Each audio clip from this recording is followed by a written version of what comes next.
Hello, this is Mr. McLeod, and this is a video on how to use Google Desktop Client to make it so there's a folder on your computer in the lab here and also a folder on your computer at home, so that both of those will sync and always be containing the same files. So then you can work on your project at home and here without having to move things back and forth in zip files.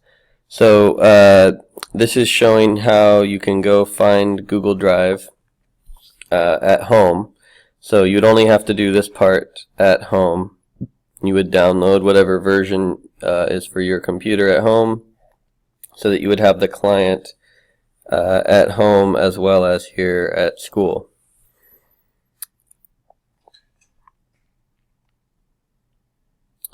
So if you log into your account on the web, this is a good way to confirm that it's working right.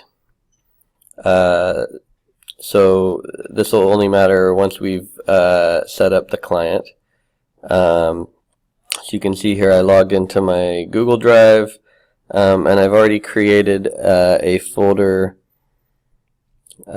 which I'm looking for here for this demo. So you can see there the Java Google Drive demo.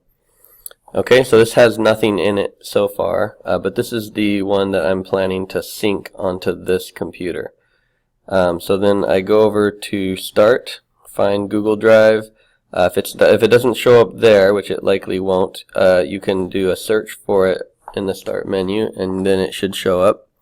So click on Google Drive, and once that loads up, you might have to wait a little bit of time while it's loading up.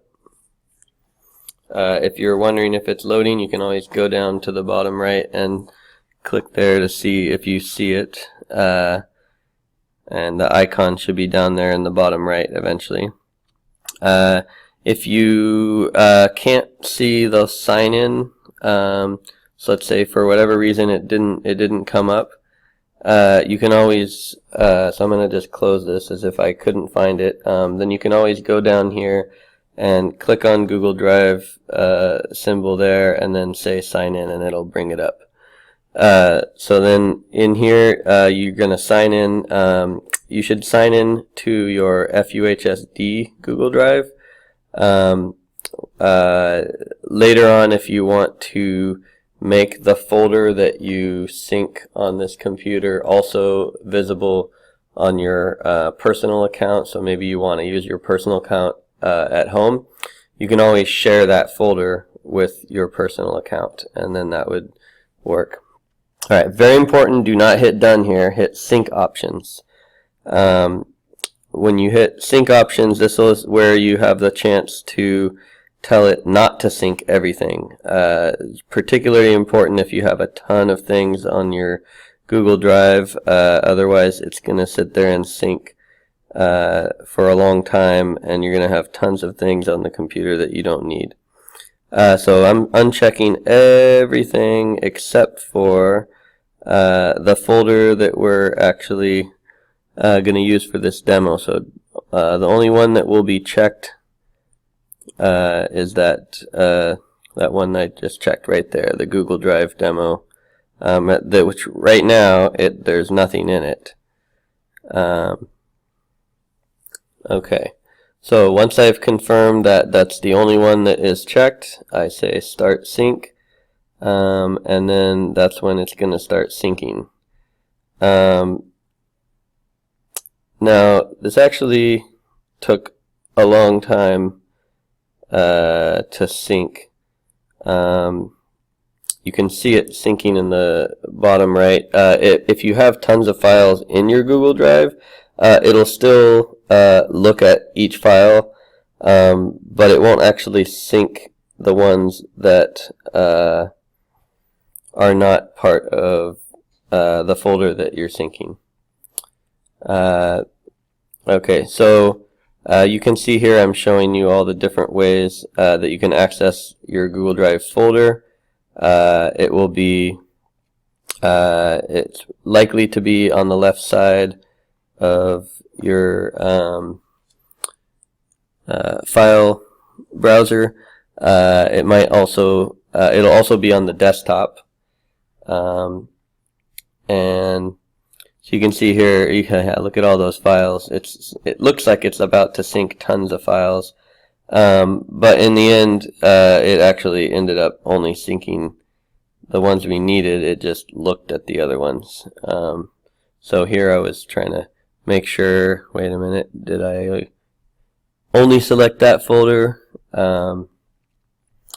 So I was surprised that it had to look at all the files, but apparently that's how it works. But once it's done it once, I think it won't ever do that again.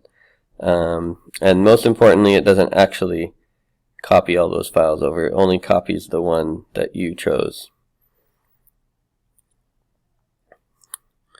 Alright, so I'm now going to take my ball bounce project and put it inside my Google Drive folder, and you can see that it's now in my Google Drive folder, and it's also showing up here on the web. So you should always double check on the web to confirm that your whatever files you thought you added on your desktop, that they're actually being synced and they're showing up in your web version as well, because that way you can be sure it's all working right. Anytime you do something new like this, you should test it and be confident that it's working. So here I'm making a file and saving it. So I'm just saving this file on my desktop, and then if I look on the web, I will see that same file, if I go down here, that same file is synced already, and there it is, right? And